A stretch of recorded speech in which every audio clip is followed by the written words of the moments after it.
ආයුබෝවන්.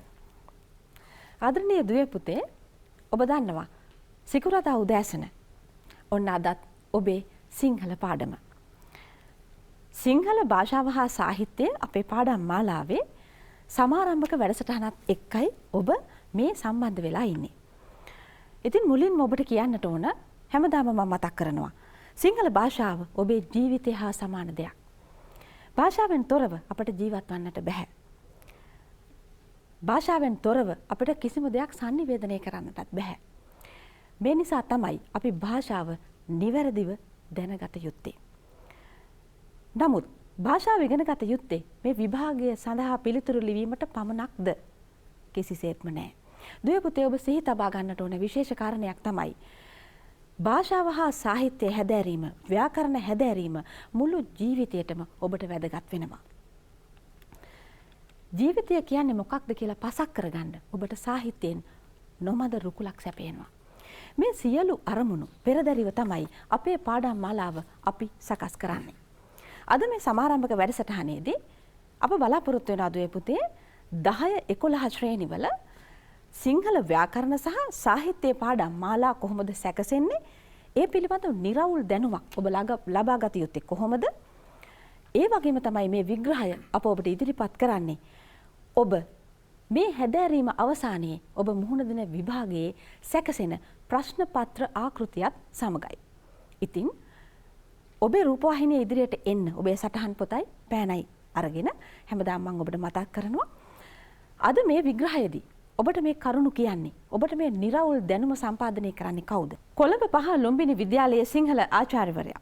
ඒ වගේම තමයි එතුමා විෂය නිර්දේශ කමිටු සමාජිකයෙකු වශයෙන් උත් පෙළපොත් ලේඛක මණ්ඩල සමාජිකයෙකු වශයෙන් උත් ක්‍රියා කරන ඔබ හැමදාම හඳුනන අපේ සිංහල ගුරුතුමා. එතුමා තමයි ශාස්ත්‍රපති අරුණ වේරගල ගුරුපියාණන්.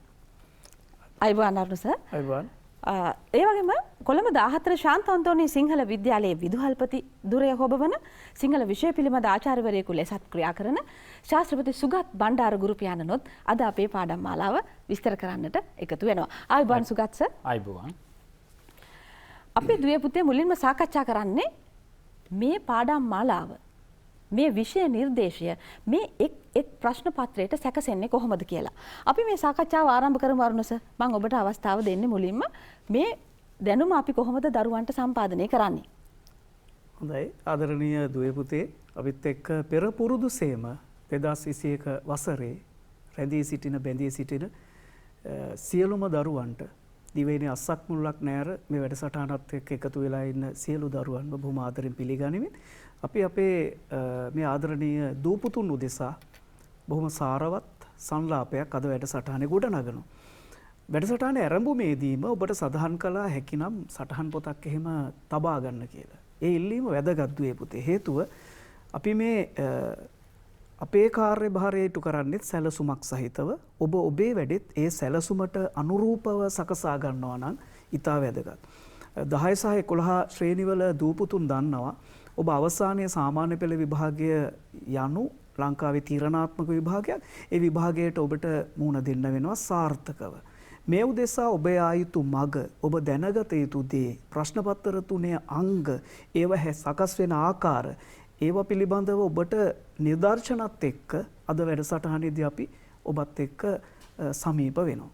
ඒ අනුව අපි මතක් කරන්න කැමති ඔබට මේ සඳහා වන සම්පත් කීපයක් ලැබී තියෙනවා දුවේ. ඒ තමයි ප්‍රශ්න පත්‍ර 3 උදෙසා ඔබට පහසුවක් වන්නට 10 සහ 11 ශ්‍රේණිවල දූපුතුන්ට පෙළපොත් දෙකක් තිබෙනවා.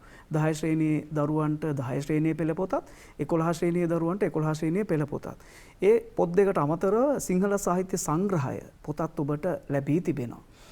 ඔබ ඊටාම ලැබිව ඊටාම ආදරෙන් මේ පොත් දෙක පරිශීලනය කළ යුතුයි. අද අපි බලාපොරොත්තු වෙනවා මේ පොතුයි ප්‍රශ්න පත්‍රයි මේ කාරණා කීපය පිළිබඳ සමබර සාකච්ඡාවක නිරත වන්න. ඒ අනුව සිංහල විෂයේදී ඔබට ලැබෙනවා ප්‍රශ්න පත්‍ර 3ක්. ප්‍රශ්න පත්‍ර 3ක්. එම ප්‍රශ්න පත්‍ර 3 බහුවර්ණ ප්‍රශ්න පත්‍රයකින් පළමුවෙන් බහුවර්ණ ප්‍රශ්න පත්‍රය එය ප්‍රශ්න 40කින් සමන්විතයි. කාලය පැයක්. දෙවැන්න දෙවන ප්‍රශ්න පත්‍රය ලකුණු 80ක් ලැබෙනවා. බහුවර්ණ ප්‍රශ්න පත්‍රයට ලකුණු 40යි. දෙවන ප්‍රශ්න පත්‍රයේ ලකුණු 80යි, තුන්වන ප්‍රශ්න පත්‍රයට ලකුණු 80යි. තුන්වන ප්‍රශ්න පත්‍රය ප්‍රශ්න 7කින් යුක්තයි. ප්‍රශ්න 5කට පිළිතුරු සැපිය යුතුයි. එය ලකුණු 80ක් සම්පූර්ණ ලකුණු සංඛ්‍යාව. මේ එකතුව ලකුණු 200ක් බවට පත් වෙනවා. එය දෙකට බෙදී ඔබ ලකුණු ලබා ගන්න ප්‍රමාණය තීරණය වෙනවා. ඒ අනුව දැන් මේ ප්‍රශ්න පත්‍ර 3 සාර්ථක කරගන්න යා යුතු මාවත, නිවැරදි මාර්ගය සහ ඔබ මේ හරියටම ඉලක්කගතව සැලසුම් සහගතව වැඩ කරන්න ඕන පිළිවෙල. මෙන්න මේ මාතෘකාව තමයි මම ප්‍රශ්න පත්‍රයේ උදෙසා දැනගත යුතුම දේවල්. ඔබට නිර්වුල්ව මේක අවබෝධ කරගන්න පුළුවන් දුවේ පුතේ. සාමාන්‍ය පෙළ විභාගයට කල් තියා 10 ශ්‍රේණියේ දරුවන්ට ඊටත් වඩා කල් තියා මේ අත්දැකීම හරි ප්‍රයෝජනවත් වෙයි. එසේනම් අපි ආරම්භ කරමු මේ බහුවර්ණ ප්‍රශ්න පත්‍රය. ඒ නමේම තියෙනවා පුතේ බහු වර්ණ. වර්ණ කීපයක් තියෙනවා. වර්ණ කියන්නේ ඔබට තෝරා ගන්න පුළුවන් අවස්ථා තියෙනවා 4ක්. ඒ 4න් ඔබ නිර්වුල් නිවැරදි පිළිතුර තෝරා ගැනීමයි මේ ප්‍රශ්න පත්‍රයේ විදිය විලාසය. ප්‍රශ්න 40කින් සමන්විතයි. දැන් කොහොමද මේ 40 හැදෙන්නේ? මෙන්න මේ ආකාරයට තමයි හැදෙන්නේ. ඒ අනුව බහුවර්ණ ප්‍රශ්න පත්‍රයේ සකසද්දී අවධානය යොමු කරන අංග කුමන ආකාර වූවාද? මෙන්න මේ ආකාරයෙන් යුක්තයි.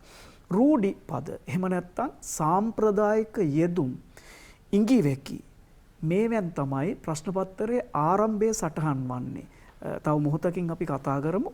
සාමාන්‍යයෙන් බහුවර්ණ ප්‍රශ්න පත්‍රයක ප්‍රශ්න 1 සිට 3 දක්වා මෙම රූඩි පද වලින් සැකසෙනවා. ඒකම මේ ප්‍රශ්න පත්‍රයේ ප්‍රස්තාව පිරුළු කියලා කොටසක් ඇතුළත් වෙනවා. එය ආරම්භයේ නොවේ, මේ ප්‍රශ්න පත්‍රයේ අන්තර්ගතයි. දෙවැන්න මේ හිස්තැනට සුදුසු වචනය තේරීම අන්තර්ගතයි මෙම ප්‍රශ්න පත්‍රයේ. තුන්වැන්න අක්ෂර වින්‍යාසය සහ අකාරාදී පිළිවෙල. සංදි, සමාස, ප්‍රත්‍යාර්ථනාම, ඒ කිව්වේ තද්දිත කෘදන්ත, ඊගාවට අව්‍යපද, ක්‍රියාපද, විභක්ති ආදී ව්‍යාකරණාංග ඔබ අවබෝධ කරගත යුතුයි. අපි නිදසුන් කීපයක් එක්ක නිදසුන් එක්ක සාකච්ඡා කරනවා නම් හොඳයි අරුණ සර්. අපේ දුවලා පුතාලට. එතකොට මේක බලද්දී අපිට තේරෙන තව කාරණයක් තමයි ව්‍යාකරණ පිළිබඳව සියලුම විෂය නිර්දේශය මේකට අන්තර්ගතයි. සියලුම විෂය නිර්දේශය අන්තර්ගතයි සහ ඒක අතිශයින්ම ඔබට වැදගත්. ඔබ ඉගෙන ගන්න හැම දිනකම දුවේ පුතේ මේ වැඩසටහනේදී පාසලේදී ඔබ අවබෝධ කරගන්න මම සාමාන්‍ය පෙළ විභාගයට ලකුණු එකතු කරගන්නවා. එතකොට අකාරාදී පිළිවෙල මුලින්ම ඉගෙන ගන්න සිංහල වර්ණමාලාව එතෙන් පටන් අවසානයට ඉගෙන ගන්න පාඩම දක්වා සමස්තය අන්තර්ගතයි. අපි නිදසුන් ඇසුරින් සාකච්ඡා කරමු මේ පිළිබඳව. මේ රූඩි පද වලින් මෙවර සාමාන්‍ය පෙළ ප්‍රශ්න පත්‍රයේ 2020 විභාගයේ සාමාන්‍ය පෙළ ප්‍රශ්න පත්‍රයට 1 සිට 3 දක්වා ප්‍රශ්න 3ක් අන්තර්ගතයි. අපි සිහිපත් කරලා හිටියොත් එහෙම පළමු ප්‍රශ්නයට ලබා දීලා තිබුණේ දෙබරට ගල් ගැහුවාක් මෙන්. මේ අපි ඔබත් එක්ක කතා කරන්නේ මේ 2020 දරුවන්ට තිබ්බ සාමාන්‍ය පෙළ බහුවර්ණ ප්‍රශ්න පත්‍රය. පළමු ප්‍රශ්නය. දෙවැන්න වලපයයි ගොඩපයයි තබාගෙන. තුන්වැන්න නයින් පොළගුන් සේ. දැන් මෙන්න මේ රූඩි පද තුන තමයි ප්‍රශ්න පත්‍රයේ ප්‍රථම කොට දකින්න ලැබුණේ. ඉන් අනතුරුව අක්ෂරමාලාව කියන පාඩම ගත්තොත් එහෙම 7 වෙනි ප්‍රශ්නේ පිල්ලම් භාවිතයෙන් ඔබට විමසලා තිබුණා. 7 වෙනි ප්‍රශ්නේ පිල්ලම් භාවිතයෙන්. 8 වෙනි ප්‍රශ්නේ පිල්ලම් භාවිතයෙන්, 7 වෙනි ප්‍රශ්නේ අක්ෂර වින්‍යාසය, 9 වෙනි ප්‍රශ්නේ අක්ෂර උප්පත්ති ස්ථාන පිළිබඳව, 10 වෙනි ප්‍රශ්නේ අකාරාදී පිළිවෙල. දැන් අපේ දරුවෙක්ට මතක් වෙනවා නම් මට 10 ශ්‍රේණියේ දෙවෙනි පාඩමට, මට 11 ශ්‍රේණියේ 4 වෙනි පාඩමට මේවා තිබුණා නේද කියලා. ඔව්. ඒ පාඩම් වල මේක තිබුණා ඔබේ උගන්වලා ඇති ඔබේ ගුරුවරුන්. ඒකම මේ විවිධ ව්‍යාකරණ කොටස් වලින් මේ ප්‍රශ්න පත්‍රයට එකතුවක් තිබෙනවා. අපි මේ ප්‍රශ්න පත්‍රයේ ඉදිරි මාතෘකා ටික සුදත් බණ්ඩාරස කතා කරමු. බහුවර්ණ ප්‍රශ්න පත්‍රයේ සැකැස්මේ ඉදිරි කොටස් ටික. ඔව්. ආයිබෝන් දුවේ පුතේ. ඊළඟට අපිට ප්‍රශ්න පත්‍රයේදී සාකච්ඡාවට යොමු වෙන්නේ 11 වෙනි ප්‍රශ්නේ. 11 වෙනි ප්‍රශ්නයේදී ඇත්තටම සාකච්ඡා වෙනවා උක්ත අනුක්ත ભેදය පිළිබඳව. ඊට අමතරව 12 වෙනි ප්‍රශ්නේ විභක්ති, ඊළඟට සමාස, තද්දිත, නැවත සමාස සහ ක්‍රියාපද ආශ්‍රයෙන් අසම්භාව්‍යක්තිය, ඒ ආදී ක්‍රියාපද යෝජනයක් මෙතන තියෙනවා. නිපාත පද සම්බන්ධව එතන කතා කරනවා. ඊට අමතරව 16 වෙනි ප්‍රශ්නේදී මිශ්‍ර ක්‍රියා. එතකොට දුවේ පුතේ අපිට මේ ප්‍රශ්න පත්‍රයේ දිගටම කතා කරගෙන යනකොට බහුවර්ණ ප්‍රශ්න පත්‍රයේදී හඳුනා ගන්න පුළුවන් සිංහල සාහිත්‍යයේ සිංහල භාෂාවේ අන්තර්ගත සියලුම ව්‍යාකරණ කොටස් අපිට සුළුවෙන් ඊටාම සුළුවෙන් ඔබ දන්න දැනුම මේකට ඔබලා තියෙනවා. ඔබ හඳුනා ගැනීම තමයි මෙහිදී කළ යුත්තේ. ඊට අමතරව 17 18 19 වන ප්‍රශ්නවලදී අරුත් පැහැදිලි කිරීම සඳහා වෙන් කරලා තියෙනවා. උදාහරණ සහිතව. ඒකට අපි දන්න සෝදාහරණව. මෙවර අපස සාමාන්‍ය පෙළ විභාගයේදී මේ ප්‍රශ්න පත්‍රයේ මේ විමසලා තියෙන ප්‍රශ්න. එතකොට 21 20 සහ 21 සමීප සමානාර්ථ අදහස් ඇති වචන. සමීප සමානාර්ථ අදහස් ඇති වචන. එතකොට සමීප කාර්යයක් හා බැඳී පවත්නා වචන සමානාර්ථ පද මේ සඳහා භාවිත කරලා තියෙනවා. මීට අමතරව අපි 22 23 24 25 ප්‍රශ්නවලදී සාමාන්‍යයෙන් අපි පොඩි පන්තිවලදී 1 2 පන්තිවලදී ඒ වගේම 3 4 5 6 7 8 9 10 පන්තිවල ඉගෙන ගත්ත සමානාර්ථ පද විරුද්ධාර්ථ පද යන ව්‍යාකරණානුකූල වැරදි අදහස දෙන පද මනා පද ගැළපුමක් ඇති වැකි මේ වගේ සුවිශේෂී කොටස් ටිකක් අපට අන්තර්ගත වෙනවා. ඊට අමතරව 26 සිට අවසාන 40 වෙනි ප්‍රශ්නය දක්වා අපිට ඇතුළත් වෙන්නේ සාමාන්‍යයෙන් ඔබ මම දෛනිකව මුහුණ පාන එහෙනම් මුහුණ දෙන විවිධ ඊටාම සුළු ව්‍යාකරණ ගැටලු කිහිපයක් වෙත තමයි එතකොට යොමු වෙන්නේ. එතෙන්දී ඔය ලේඛන ව්‍යවහාරය අර්ථාවබෝධය විවිධ රචකයන් පිළිබඳව ඔය අපි දැන් 10 11 පොත්වල තියෙනවා විවිධ පාඩම් තියෙන පාඩම් ආශ්‍රයේ එක එක රචකයන් පිළිබඳව සටහන් වෙනවා. එතකොට රචකයන් පිළිබඳව විවිධ පාඩම් වල අපි දැන් සාහිත්‍ය පොත ගත්තොත් එහෙම ඒ සාහිත්‍ය පොත වෙනම කොටසන්නේ. හැබැයි අපිට ව්‍යාකරණ භාෂාව කියලා පොතක් තියෙනවා. 10 සහ 11 10ට නිල් පාට පොත 11ට කොළ පාට පොත තියෙනවා. මේකට අදාළ වෙලා තියෙන විවිධ මාතෘකා ඔස්සේ විවිධ රචකයන් ඉන්නවා. ඒ රචකයන්ගේ ආශ්‍රයෙන් යම් සුළු ඊටාම කෙටි ප්‍රශ්න විමසලා තියෙනවා. සුගත් සර් ඒ වගේ අපිට උදාහරණයක් කියමු ඒ වගේ රචකයන් සම්බන්ධයෙන්. අපි ප්‍රශ්න පත්‍රයටම යොමු වුණොත් එහෙම ඔව් දැන් ප්‍රශ්න පත්‍රයේ 33 වෙනි ප්‍රශ්නේ ඉඳලා සුදස්ස 4 වෙනි 40 වෙනි ප්‍රශ්නය දක්වා එක එල්ලේම අපිට පෙළ පොතත් එක්ක සම්බන්ධයක් තියෙනවා. අපි ඇත්තටම වැදගත් වෙන්නේ මේ අපේ දරුවන්ට ප්‍රශ්න පත්‍රෙත් එක්කම කිව්වහම ප්‍රශ්න පත්‍රයේ 33 වන ප්‍රශ්නේ තියෙනවා පතසන් අවර ගිර නැටියෙන් වැටෙන කල විලිකුන් සොරත් පළ වැනි වේ රිවි මඩල මේ පෙළ පොත් එක්ක සම්බන්ධතාව තියෙන දරුවන්ට මතක ඇති අපේ සැලහිණි සංදේශය ලියපු තොටගමේ රාහුල හාමුදුරු හිර බැහැලා යන දර්ශනය පිළිබඳ ලියපු අර රමණීය කවිය. ඒක ඇසුරෙන් ඔබට ප්‍රශ්නයක් විමසනවා. ඊට පස්සේ 34 වෙනි ප්‍රශ්න ප්‍රබුද්ධ කාව්‍ය ග්‍රන්ථයේ රචකයා වන්නේ කවුද කියලා ප්‍රශ්නයක් තියෙනවා. මහගමසේකර මේ පොතේ ස්ථාන කීයක ඉන්නවද කියලා බලන්නකො මහගමසේකර යනන්. 6 වෙනි පාඩමේ ඉන්නවා මන්තනන්නෝ කියලා කෙටි කතාවක් තිබෙනවා 6 වෙනි පාඩමට. 8 වෙනි පාඩමේ කවියක් තිබෙනවා. 11 ශ්‍රේණියේ පෙළ පොතේ අවස්ථා 3ක 4ක තිබෙනවා. ඒ නිසා මේවා ලැබිව අධ්‍යයනය කරන දරුවෙකුට මහගමසේකර කියන්නේ හරිම හුරු පුරුදු නම. සාහිත්‍ය සංග්‍රහයේත් එතුමා අපිට මුණ ගැහෙනවා. සාහිත්‍ය සංග්‍රහයේත් මුණ ගැසෙනවා. පෙළ පොතේ අවස්ථා ගණනාවක මුණ ගැසෙනවා.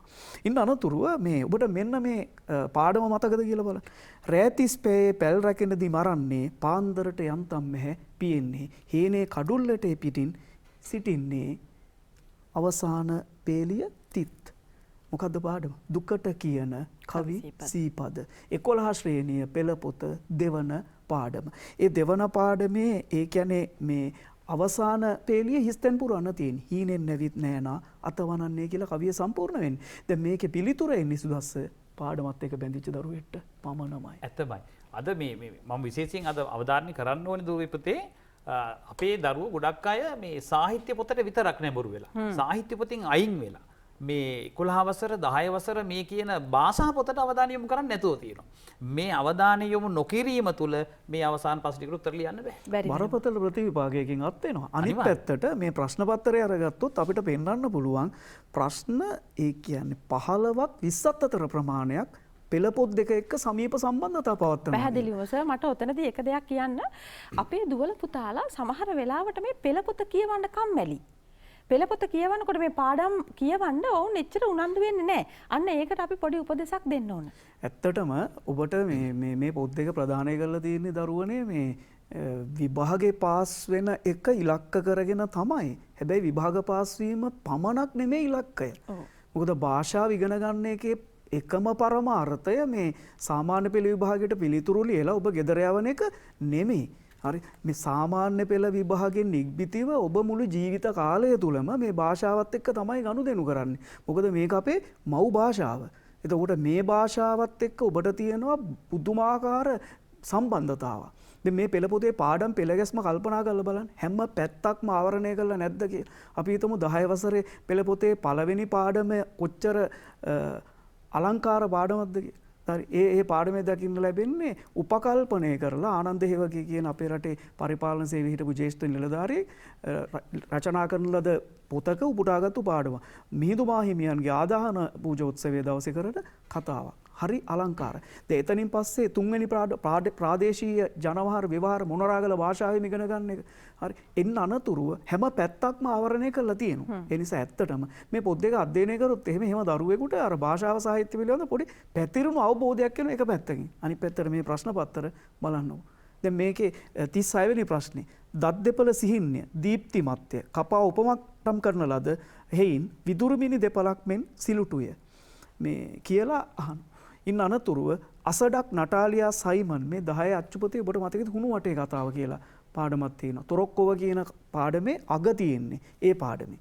පිරුවානා පොත් වහන්සේ කනප්පුවේ පෙරලී ඇත මිදුල පුරා වියලුණු කුලේ මේ ඇත විසිර තිබේ. මිදුලේ පහන් පැලේ නිතර සැලුණු දැල්ල නිවි ගොස් ඉඳ හිටගේ පිළිකන්නේ බල්ලේ කුඩුබුරුණු ඇසේ. මාචාර්ය විමල් දිසානායකගේ පිරුවානා මේ මියගිය උවැසිය කියන කවි පෙළ ඔබේ පෙළ පොතේ සටහන් වෙනවා. පතල් කර්මාන්තය ආශ්‍රිත භාෂා ව්‍යවහාරයෙන්. ඒකට සුදස්සේ හැම අවුරුද්දෙම මේ පෙළ පොතේ 14 වෙනි පාඩමේ රටවටා පද රටා කියන පාඩමේ වචනයක් දෙකක් ප්‍රශ්න පත්‍රයේ තියෙනවාමයි. රටවටා පද රටා. දැන් මේවර පතල් කර්මාන්තය ආශ්‍රිත ජනවහාරේ සන්නම් කියන්නේ කුමක්ද කියලා අහනවා. හොඳයි. එතන තව විශේෂත්වයක් තියෙනවා. අපේ දරුවෝ මේ පාර මේ අපොස සාමාන්‍ය පෙළ ප්‍රශ්න පත්‍රය අපි අහන්න ලැබුණු කාරණාවත් ටිකක් අමාරුයි.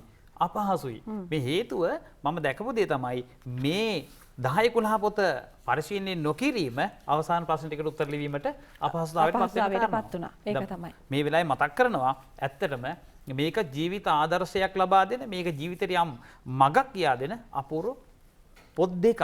මේක අනිවාර්යෙන් ඔබ හැදෑරිය යුතුයි. හරි රසවත් ජීවිතය කියා දෙන ඒ වැදගත්ම ග්‍රන්ථ දෙකක් කියන එකයි අපි හඳුන්වා දෙන්නේ. හරි.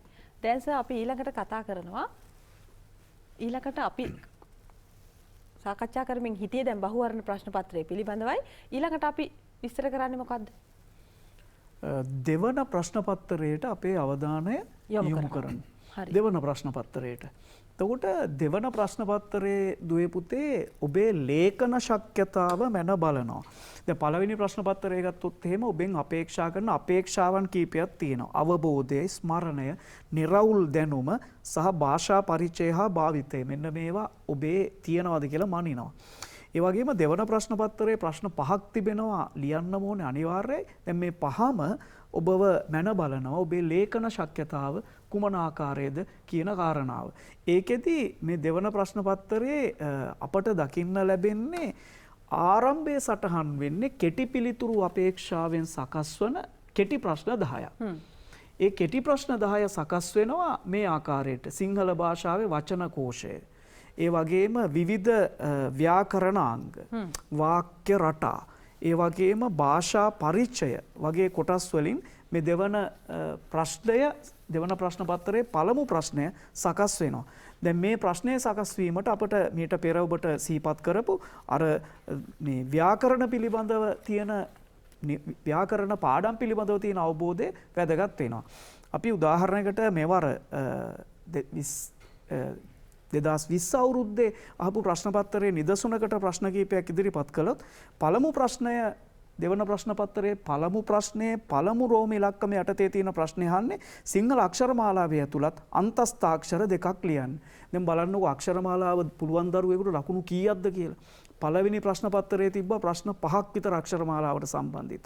දෙවන ප්‍රශ්න පත්‍රයේ පළමු ප්‍රශ්නේ පළවෙනි කොටස අහන්නෙත් අක්ෂර මාලාවෙන්. අන්තස්ථාක්ෂර දෙකක් ලියන්න. අක්ෂර මාලාව පාඩම් දරුවෙකුට මතක් වෙනවා යරලව කියන අකුරු 4 ඉක්මනින් මතකයට ඇවිල්ලා මේ පිළිතුරු නිරවුල්ව ලියනවා.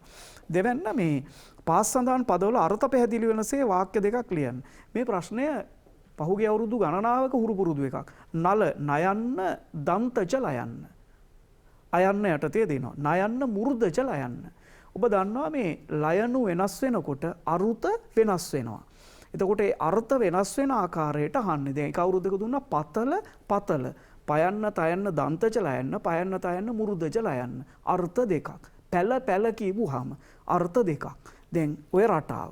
ඊගාවට මේ පද විසන්ධි කරන්න දෙනවා. අයන්න පත් ඉරු පත් ඉරු කියලා දෙනවා. එතකොට දන්නවා පත් ඉරු කියලා විසන්ධි කරනවා. කටුවල කියලා දෙනවා. දැන් මේ ආකාරයට තමයි හැදෙන්නේ. දැන් මේක මේ විදිහට දිගටම යනවා. මේ විභක්ති නම් කරන්න කියලා ප්‍රශ්නයක් තියෙනවා විභක්ති වලින්. ඊගාවට තනි වචන ලියන්න තියෙනවා. විරුද්ධ වචන ලියන්න තියෙනවා. කර්මකාරකයට හරවන්න තියෙනවා. මෙන්න මේ භාවිතයන් පිළිබඳ ඔබ මනා අවබෝධයක සිටිය යුතු බව පැහැදිලි.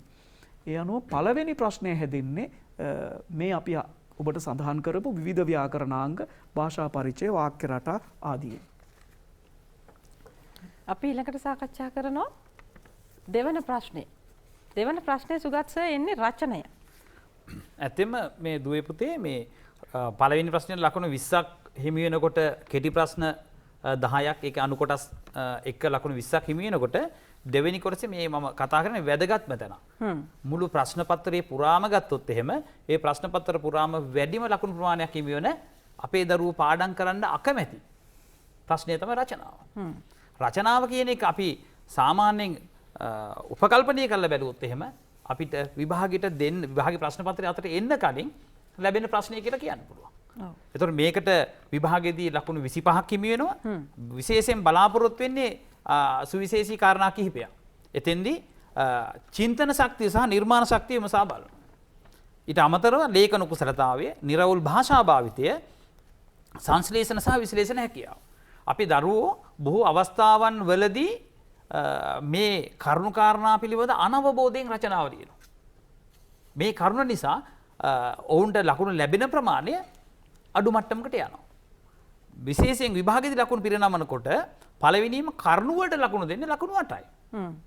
කරුණු වලට ලකුණු 8ක් දෙනකොට අපි ඒ රචනාවට දාලා මාතෘකාවට දාලා කරුණු කියන එක ලොකු වැදගත්කමකට වඩා ඊට වඩා අපේ භාෂා හැකියාව ව්‍යාකරණානුකූල බව අපි විමසා බලන්න ඕනේ. දැන් ඊළඟට ඒ හින්දා 12 ලකුණු 12ක් ලැබෙනවා නිර්මාණශීලීත්වයේ තමන්ගේ කරගන්නකමට ලකුණු 12ක් හිමි වෙනවා. මේ කරුණු කාරණා සලකා බලනකොට රචනාවේ කරුණු දැඩි අවබෝධයකින් තොර වුණත් ඉතාම දක්ෂ ලේඛන කුසලතාවයක් තියෙන කෙනෙකුට මේ රචනාව ලකුණු ලබා ගැනීම පහසුයි.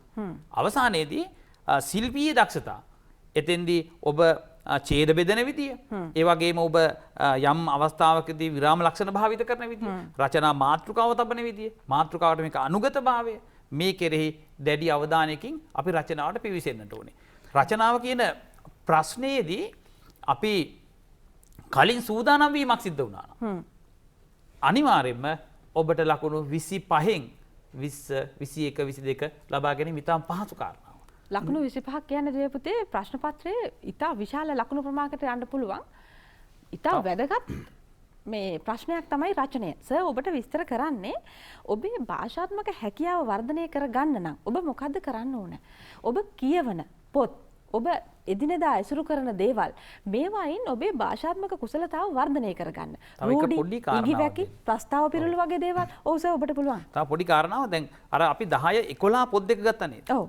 මම මේ විශ්ලේෂණය කරලා බලනකොට ඒ 10 11 පොත්වල තියෙන බොහෝ කරුණු ඔව් මේ රචනා සඳහා උපයුක්ත කරගන්න පුළුවන්. ඇසුරෙන් තමයි දුවේ පුතේ ඔබේ රචන මාතෘකා සැකසෙන්නේ. ඒ නිසා තමයි ඔබ මේ පාඩම් මාලා නිවැරදිව හදාරලා තියෙන්න ඕන කියන එක මේ ගුරුවරු අපිට නිරන්තරයෙන්ම කියන්නේ. ඒ පොත් නිවැරදිව හැදෑරුවොත් සර් අපිට නිරුත්සාහකව අපේ දැනුම සම්පාදනය වෙනවා. අපිට තියෙන රචනයට ඒ ගොනු කර ගැනීම පමණයි. ඔව් අනිත් අතට දැන් හොඳින් හිතලා බලන්න දුවේ පුතේ ඔබ 6 පන්තියේදී ගණගත්ත පොත සම්පූර්ණයෙන් 7 පන්තියේදී වෙනස්. ප්‍රශ්න පත්‍රත් වෙනස්. 8 වෙනස්. 9 එහෙම පෙරලි වෙනස් වෙවි එනවා. හැබැයි ඔබට එක දෙයක් තියෙනවා ශිෂ්‍යත්ව විභාගයේ ලියපු අවුරුද්දේ ඉඳලා 11 ශ්‍රේණිය වෙනකන් එක දිගටම හැම ප්‍රශ්න පත්‍රයකම ලියපු මොකක්ද රචනාව. ශිෂ්‍යත්වයට රචනාවක් තිබ්බා. 6 දී රචනාවක් තිබ්බා. 7 දී රචනාවක් තිබ්බා. එහෙම බැලුවාම ඔබ අවුරුදු 7ක් රචනා ලියලා තියෙනවා. දැන් ඛේද වාචකයේ අවුරුදු 7ක් රචනාත් ලියලත් රචනාව හරියට ලියා ගන්න බෑ කිව්වොත් එහෙම ඒක දැවන්ත අවුලක්. ඒ නිසා අපි මුලින් කතා කළාදී හොඳට කියවන දරුවෙකුට හොඳට ලියන්න පුළුවන්. ඔබ කියවා තිබෙනවා නම් මහගම සේකරව, ඔබ කියවා තිබෙනවා නම් මාටින් වික්‍රමසිංහව, ජී.බී. සේනානායකව, මහාචාර්ය දිරිවීර සරච්චන්ද්‍රයන්ගේ අර විස්මයජනක අලංකාර භාෂා භාවිතය. හරි ඔබේ වචන හැදෙනවා පුතේ. ඔබේ වාක්‍ය හැදෙනවා. ඔබේ දැනුම හැදෙනවා. ඔබේ ලෝකෙත් හැදෙනවා. ඔබේ රචනාවත් හැදෙනවා. ඔබට පාඩමකුත් තිබෙනවා රචනා ලියන්න. ඒ මොකද? 7 වෙනි පාඩම වාක්‍ය රචනයේ නම.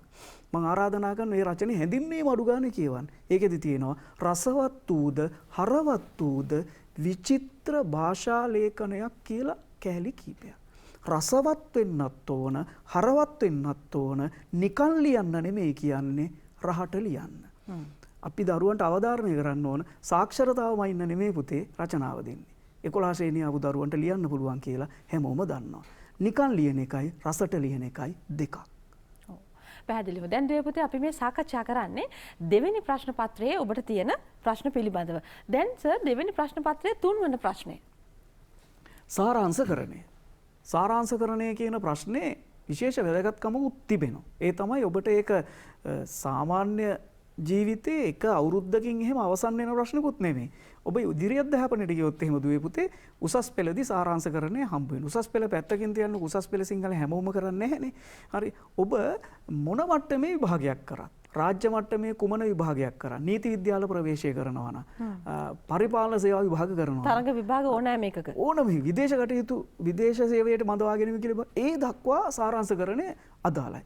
අනිත් එතට මේ සාරාංශකරණයේදී කියන කාරණාව ඔබට මේ හොඳ කෙටි සටහනක් හදන්න එහෙමත් ප්‍රායෝගිකව ප්‍රයෝජනවත් වෙනවා. මොකද ඡේදයක හරය හොයන්නනේ තියෙන්නේ. මේකෙදි මනින්නේ දීලා තියෙන ඡේදයක් කෙටි කරලා ලියන්න ඕන. නිකම්ම කෙටි කරලා නෙමෙයි. ඒ දීලා තියෙන ඡේදයේ හරය තමයි ඇත්තටම අපි කෙටි කරලා ලියන්නේ. ඒකෙදි ඔබේ සංශ්ලේෂණ හැකියාව, විශ්ලේෂණ හැකියාව, භාෂා භාවිතයේ හැකියාව, අවබෝධ හැකියාව මනිනවා. මේ හැම දෙයකදීම අත්තකුරු ගැන සැලකිලිමත් ලියන්න ඕන.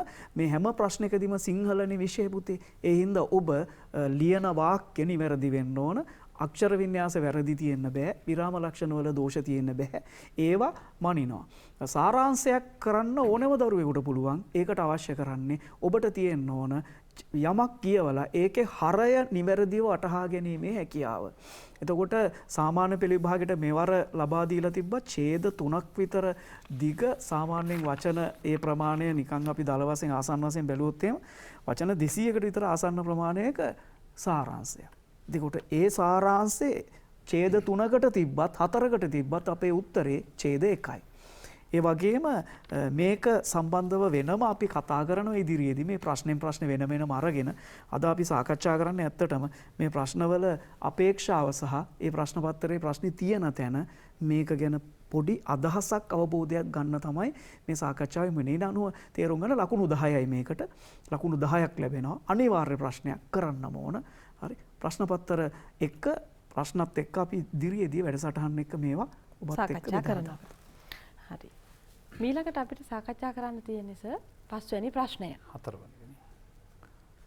අවබෝධය. අවබෝධයේ ප්‍රශ්නේදී අපි සාකච්ඡා කරන්නේ ඔව්. ඡේදයක් දීලා අවබෝධ හැකියාව මැන බැලීම. මේක අපි අපේ දරුවන්ගේ තියෙන අනිත් පැත්ත සාරාංශය කෙටි කරන එක විමසනවා වගේම යම් නිර්මාණයක් තුල කියවා යමක් උකහා ගැනීමේ හැකියාව විමසීම තමයි මෙතෙන්දී ප්‍රධාන වශයෙන්ම කෙරෙන්නේ. හතරවන ප්‍රශ්නේ හැටියට ඔබට දෙන ලද ඡේදයේ ප්‍රශ්න 5ක් අහනවා. ඒ ප්‍රශ්න 5ට මේ දෙන ලද ඡේදයේ උත්තරය තියෙනවා. මේක මනවින් අවබෝධ කරගන්නට ඕනේ ඇත්තටම විභාගයේදී මේක අපි කියන්න පුළුවන් කොපි කිරීම කියලා.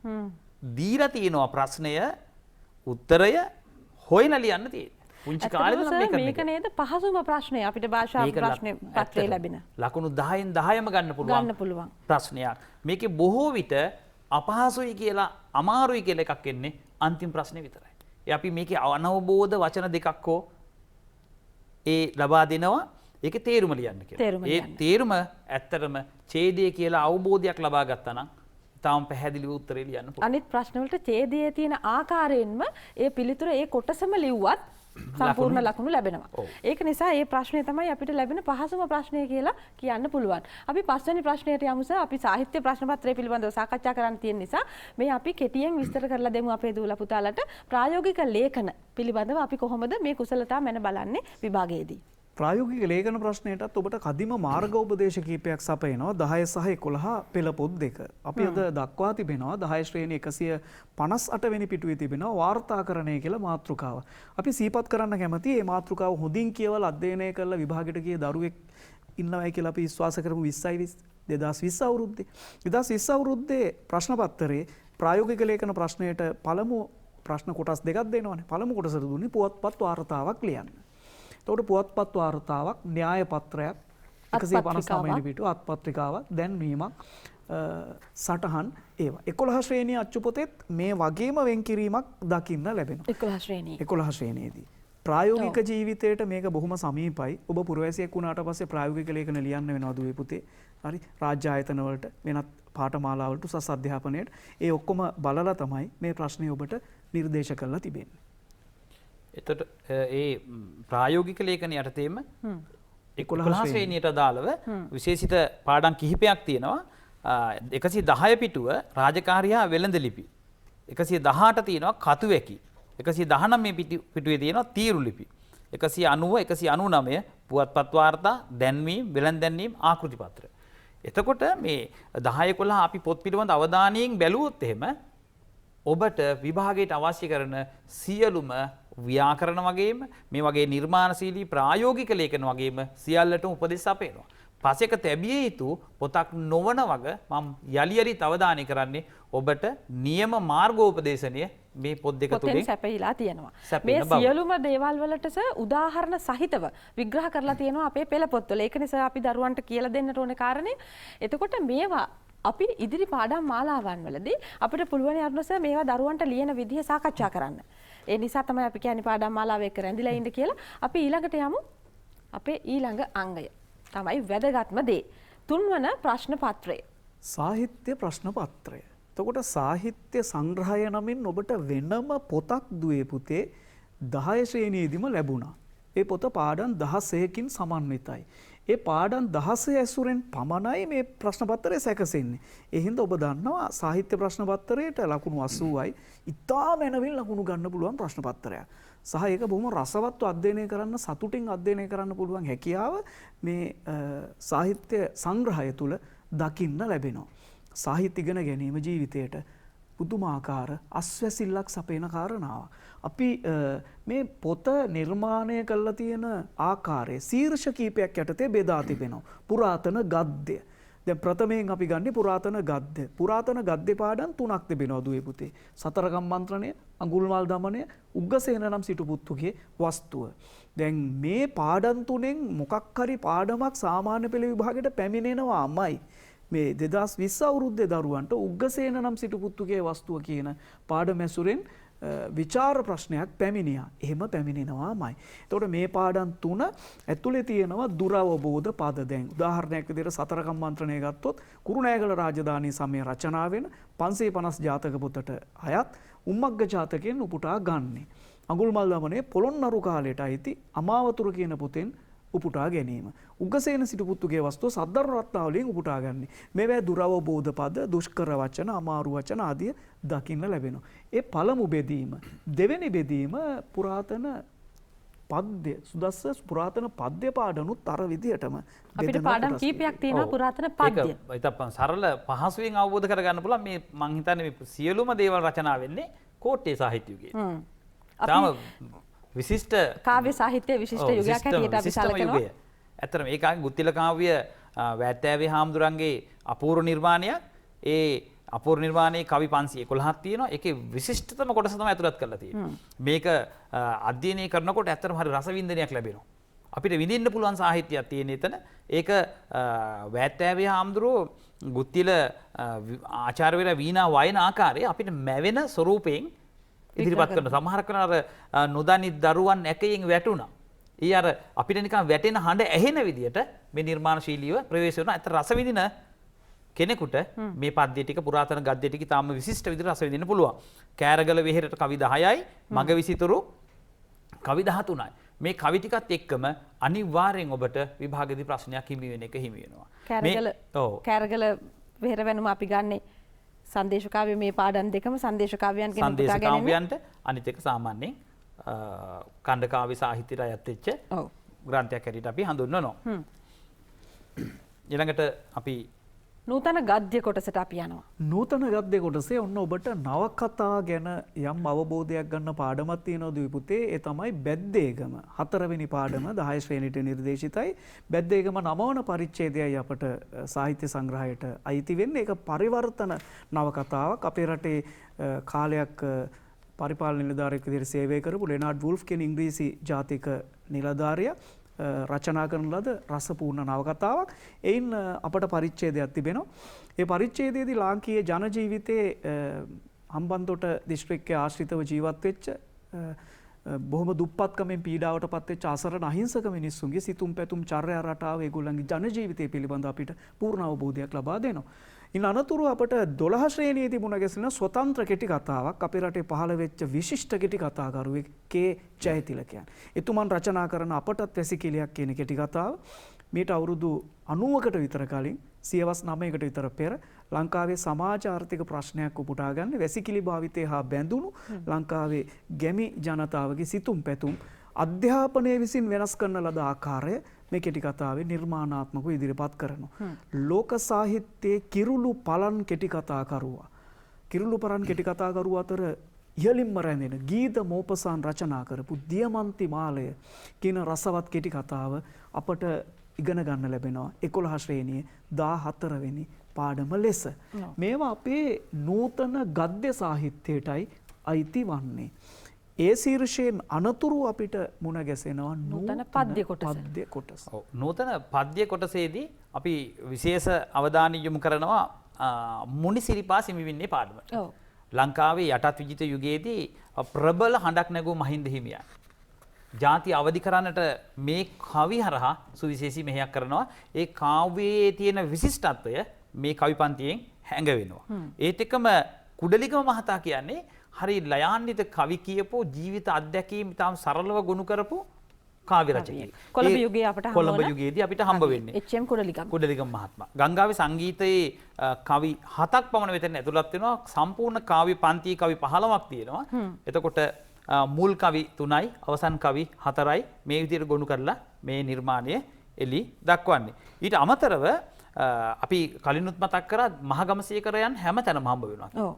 මෙතනදී මහගමසේකරයන් අපිට දෑතේ කරගට සිඹසනසන්නට පාඩමේදී හම්බ වෙනවා. ශ්‍රමාභිමානය පිළිබඳව කියවෙන කවි පෙළක් අපිට හම්බ වෙන්නේ අපේ දරුවන් කෙරෙහි දේශාභිමානය ශ්‍රමාභිමානය දල්වන කවි පෙළක් ඊළඟට තියෙනවා අපේ රත්නශ්‍රී මහතාගේ වස්සානය. මම හිතන්නේ මේ අරෝසමිස් මේ රත්නශ්‍රී මහතා පිළිබඳ ලෙන්ගතුයි ගොඩක්. මම ඒ වසානය පිළිබඳව විමසන්නට කලින් මම ඔබතුමියකින් විමසනවා මේක මේ සම්බන්ධ ඔබට දැනෙන ක්‍රමය කොහොමද? රත්නශ්‍රී විජේසිංහයන් කියන්නේ සුගත් සර් වර්තමානයේ අපේ රටේ ඇත්තටම පහළ වෙලා ඉන්න ශ්‍රේෂ්ඨ කවීන්ද්‍රයාණන් හැටියට අපිට අවිවාදිතව හඳුන්වා දෙන්නට පුළුවන්. එතුමන් පිළිබඳව රත්නශ්‍රී විජේසිංහ කියන කවීන්ද්‍රයාණන් පිළිබඳව අපි හැදෑරිය යුත්තේ අපේ දරුවන්ට කියලා දිය යුත්තේම මෑත කාලීනව එතුමන් කරපු නිර්මාණ ඒවායේ තියෙන වස්තු විෂයන් මොනවද ඒ පිළිබඳව අපේ දරුවන්ට කියා දෙන ගමන් තමයි අපි වස්සානය පිළිබඳව දරුවන්ට මේ කවි රස විඳීමත් එක්කලා මේක කියා දිය යුතුයි. නූතන කවීන් සලකන්නේ නූතන කවීන්ගේ ගුරුතරුව හැටියට. පැහැදිලිවම. තුමන්ගෙන් විවරණ ලබා ගැනීම පෙරවදනක් පසුවත්තනක් ලබා ගැනීම අතිශය වැදගත් බව නූතන කවියෝ එළමෙද්දිත් පවසනවා. ඔව්. ඊළඟට අපි ජන කවි සාහිත්‍යයට යනවා. ජනකවි සාහිත්‍යයේදී 10 ශ්‍රේණියට ජනකවි උපදේශ ජනකාව්‍ය හැටියට සලකන හානාහිය පානා අඬහැරෙන් දැනේ නමින් යුක්ත පාඩමක් සහ 11 ශ්‍රේණියට කුරහන් නිසිමුව කළුවර බලාලා නමින් ඒත් ජනකවි ප්‍රභේදයක් ඔබට ඉගෙන ගන්න ලැබෙනවා. ඒකම මේ දුෂ්‍යකාව්‍ය සාහිත්‍ය නියෝජනය කරමින් අපේ රටේ පහළ වෙච්ච අමරණීය නාට්‍යවේදියා හැටියට සලකන මහාචාර්ය ඉදිරිවීර සරච්චන්ද්‍රයන්ගේ සිංහබහු නාට්‍යයේ දෙවන අංගය ලෙනාත හැරයාම නමින් යුක්ත අංගය ඔබට දකින්න ලැබෙනවා. ඒකම අත නොහැරිය යුතු කොටසක් මේ සිංහල සාහිත්‍ය සංග්‍රහයේ අන්තිම පිටු දෙකේ දකින්න ලැබෙනවා. ඒ තමයි සිංහල සාහිත්‍ය ඉතිහාසයේ සැකෙවින් නැමැති කුඩා ලිපියක් දකින්න ලැබෙනවා. එයත් විභාගයට වැදගත්ද? ඔව්. එයත් විභාගයට වැදගත්. අපට උදාහරණයක් විදිහට මේ 20/20 මේ මෑතකදී තිබ්බ සාමාන්‍ය පෙළ විභාගෙටත් ඒ කොටසෙන් ප්‍රශ්න දෙකක් තියෙනවා. සියබස් ලකර වනාහි කුමන ග්‍රන්ථයේ අනුවාදයක්ද? දෙය දකින්න ලැබෙන්නේ අර සිංහල සාහිත්‍ය ඉතිහාසයේ සැකවින් කියන පාඩමේදී. අපේ දරුවන් මේ පාඩම තරම් උනන්දුවකින් කියවන්නේ නැතිකම නිසාම සමහර වෙලාවට මේ ප්‍රශ්න පොතේ නැහැ කියලා ගුරුවරුන්ට කියපු අවස්ථා තියෙනවා. අවස්ථා තියෙනවා. සිංහල සාහිත්‍ය සැකවින් කියලා කිව්වම පුතේ ඒකේ තියෙන්නේ පිටු දෙකයි. ඒකේ තියෙන කරුණු කෙටි ප්‍රශ්න වලට අනිවාර්යෙන් පැමිණෙනවා නේද? අරුණස අපි ඒක අවස්ථා කීපයකදීම දැක්කා. අප්පා අවස්ථා කීපයකදීම දැක්කා මේ අර ඇත්තටම ඔබතුමිය නිවැරදි විදිහට කිව්වා ඒක. ඒ කියන්නේ හේතුව අපේ සමහර දරුවෝ කියන්නේ මේක පොතේ නෑ. පොතේ නෑ කියලා කියනවා. ඒ පිටු දෙක ඇහුවොත් එහෙම කියවලාද තියෙන්නේ කියලා. ඒ පිටු දෙකත් එනවද වගේ කතාවක් තමයි අහන්නේ. ඔව්. ඉතින් ඒ නිසා පුතේ ඒක අධ්‍යයනය කරන්න ඔබ 2019 18 17 මේ 20 අවුරුදු වල ප්‍රශ්න පත්‍ර අරගෙන බලන්නකො ප්‍රශ්න තියෙනවද කියලා. ඔව්. තව විශේෂත්වයක් තියෙනවා මෙතන. ප්‍රශ්න පත්‍ර සකස් කරන අවස්ථාවේදී සමස්ත පොත පුරාම දරුවන්ගේ අවධානය යොමු වන මට්ටමට මේ ප්‍රශ්න පත්‍රය සකස් කරන එක පිළිබඳව අපි ප්‍රශ්න පත්‍රය සකස් කරන්නන් කෙරෙහි අපි ගෞරවාදරය පිරිනැමිය යුතුයි. අවබෝධය ඒ පොත කෙරෙහිම යොමු විය යුතුයි කියන දරුවන්ට ඒ ආමන්ත්‍රණය කරනවා. ඒත් එක්කම දැන් අපි ඊළඟට පිවිසෙන කොටසත් මම මේක එක්කම එන්නම්. දැන් අපි සාහිත්‍ය කොටස් ටික හඳුන්වලා දුන්නා වගේම දැන් ප්‍රශ්න සැකසෙන ආකාරය පිළිබඳ යම් විමසීමක් කරන්නට ඕන. ඔව්. මුල ප්‍රශ්න 10 අවස්ථා සම්බන්ධය, ඒ වගේම අංකිත පදවල අර්ථ දැක්වීම, රූපක උපමා ආදී ශබ්ද අර්ථ අලංකාර, අර්ථය ලිහිල් බසින් ලිවීම මේ වගේ කොටස් වලින් සමන්විතයි. මීට අමතරව අපිට විමසන්න පුළුවන් මේක කරගෙන යනකොට මේ රචනා කරපු කතුවරයා, ඒත් එක්කම මේක ලියන්න පාදක වෙච්ච යුගය, ඒත් එක්කම ඒකට අදාළ වෙච්ච සාහිත්‍ය ග්‍රන්ථය, මේ වගේ ඒ අදාළ කරන තොරතුරු ආශ්‍රයෙන් කෙටි ප්‍රශ්න අපිට මුලින්ම 10ක් විමසනවා. ඒ කෙටි ප්‍රශ්න 10ට ලකුණු 20ක් ලැබෙනවා. ඒ ලැබෙන ලකුණු 20 ඉතාම සරලව අපට උපයා ගන්න පුළුවන් අවස්ථාවක් තමයි මෙතන අපි සාහිත්‍ය හැම පාඩමකදීම මුලින් ඒ සාහිත්‍ය පොත, ඒ සාහිත්‍ය නිර්මාණය කෙරෙහි මොන වගේ නැඹුරුවක් ඇතිවිය යුතුද කියන හඳුන්වා දීමේ කහ පාට කොටසක් තියෙනවා. ඒ ආශ්‍රයෙන් මේ කෙටි ප්‍රශ්න ටික සකස් වෙනවා. සුගත් සර් මතක් කරන්නේ දුවේ පුතේ ඔබේ හැම පාඩමකටම పూర్වයෙන් තියෙනවා පුංචි ලා කහ පැහැති පිටුවක්. මේ පිටුවේ තමයි අන්තර්ගත වෙන්නේ මේ පාඩම ගන්න කුමන කෘතියකින්ද? ඒ කෘතියට පාදක වෙච්ච මුල් කෘති තියෙනවා නම් ඒව මොනවද? අරුණ සර් අපි මේ දෙක මතක් කරමු අපි දරුවන්ට මේ කහ පිටුවල අන්තර්ගත වෙන කොටස මේ පළවෙනි ප්‍රශ්නයට කොච්චර වැදගත් වෙනවද කියලා. කෙටි ප්‍රශ්න 10ට. ඔව් ඇත්තටම දැන් අපි මේ පහුගිය වසරවල විභාග ප්‍රශ්න ඇසුවොත් එහෙම විමසුවොත් එහෙම දුවේ පුතේ ඒ ටික ලැබිව අධ්‍යයනය කරපු දරුවෝ ඒකෙන් විපුල ඵල අනිවාර්යෙන් අත්පත් කරගෙන තිබෙනවා. අපිට දකින්න ලැබෙන සමහර දරුවෝ මේක ලකුණු කරගෙන ඒ පිටු මත සමහර සටහන් දාලා ඒවත් සටහන් කොට එකතු කරලා බොහොම පිළිවෙලට මේ වැඩේ කරනවා. අපි බලාපොරොත්තු වෙන්නේ ඔබත් එහෙම කරයි කියලා. ඒ නිසා මේ මෙවර ප්‍රශ්න පත්‍රය ගත්තත් ඒ බඳු ප්‍රශ්න ගණනාවක් දකින්න ලැබෙනවා. උදාහරණයක් දෙකක් විතරක් කිව්වොත් මහින්ද හිමියන් ලියූ ප්‍රථම කාව්‍ය කෘතිය නම් කරන්න. ඉතින් ඒ ප්‍රශ්නේ තියෙන්නේ පුතේ අර බුනි සිරිපා සිඹිමින්නේ කියන පාඩමේ අර කහ පාට ඔය කියපු කොටස ඇතුලේ. ඒ වගේම දැන් උදාහරණයක් විදිහට එච්.එම්. කුඩලිගම කවිය අයත් වන්නේ කුමන සාහිත්‍ය යුගයකටද? ගංගාවේ සංගීතය කියන පාඩමේ මුලින් දකින්න ලැබෙනවා. ඉතින් මේ ප්‍රශ්න 20ෙම දකින්න ලැබෙන්නේ ඒ වගේ ඒවා. හරිම පහසුවෙන් ලකුණු 20ම අත්පත් කරගන්න පුළුවන් හැකියාවක් තිබෙනවා. ඒකම අපි දැන් ප්‍රශ්න පත්‍රයේ මම හිතන්නේ අවසානයේට කිට්ටු වෙලා ඉන්නේ. විචාර ප්‍රශ්න. හරියටම 100ට. අපි කෙටියෙන් මේ පිළිබඳව විස්තර කරමු අරුණ සර් දරුවන්ට. ඔකේටි. අපි බලමු මේ මොකද්ද ඇත්තටම පුතේ මේ ඔබෙන් මනින්නේ විචාරාත්මක හැකියාව. රසවින්දනාත්මක හැකියාව. සාහිත්‍ය පාඩමක් උගන්වලා බලාපොරොත්තු වෙනවා විචාරාත්මක චින්තනය ඔබ තුලින් අවදි වෙනවද කියලා. ඒක මනින්න ලබා දෙන ප්‍රශ්න වර්ගයට කියන්නේ විචාර ප්‍රශ්න කියලා. මේ විචාර ප්‍රශ්න ලියද්දී ඔන්න පොතේ තියෙන කවි ටික පාඩම් වෙන්න ඕන, ගද්‍ය පාඨ පාඩම් වෙන්න ඕන. ඒ වගේම ඔබ තුල චින්තනයක් ගොඩ නැගිලා තියෙන්න ඕනේ. ඒවා විග්‍රහ කරන්න, විචාරය කරන්න, විස්තර කරන්න. හරි විචාර පිළිතුරක් ගොඩ නගනවා කියන්නේ සුන්දර අත්දැකීමක්. තමන්ගේ ලේඛන ශක්්‍යතාව උපවත් වෙනවා එකෙන්. භාෂා හැකියාව බොහොම අලංකාර වර්ණවත් ආකාරයට එලි දැක්වෙනවා. ඒ වගේ උඹට ලකුණු පැමිණෙනවා. එහෙනම් මේ ප්‍රශ්න පුතේ අපිට හොඳින් අධ්‍යයනය කරලා ලකුණු අත්පත් කරගන්න පුළුවන් ප්‍රශ්න. විචාර ප්‍රශ්න කීයක් ලැබෙනවද? විචාර ප්‍රශ්න 3ක් ලැබෙනවා. විචාර ප්‍රශ්න ආකාර කීයක් තියෙනවද දුවේ පුතේ? 2යි. මොකක්ද ආකාර දෙක? ලකුණු 15 ලැබෙන රටාව, ලකුණු 10 ලැබෙන රටාව. ඒකෙදි ඔබ අර කොටස් කටපාඩම් කරගෙන මේකට සූදානම් වීම වැදගත් වෙනවා. යනු අපි ඉදිරි වැඩසටහන් වලදී අරුණ සර් අපිට මේ පිළිබඳව සාකච්ඡා කරන්න පුළුවන්.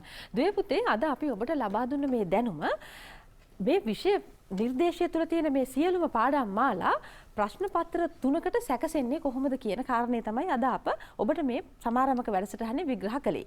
ඉතින් ඔබට පුළුවනි ඔබේ දැනුම නිර්වුල්ව සංවිධානය කරගන්න මේ දැනුම ඔස්සේ. ඔබ හොඳින් මතක තබා ගන්න. ඔබ විභාගයට යන තුරුම ඔබට විභාග අත්වැලක් හැටියට අප රැඳී ඉන්නවා. එහෙම නේද අරුණ සර්? අපිට පුළුවනි දරුවන්ට නිරන්තරයෙන්ම මේ දැනුම සම්පාදනය කරන්න.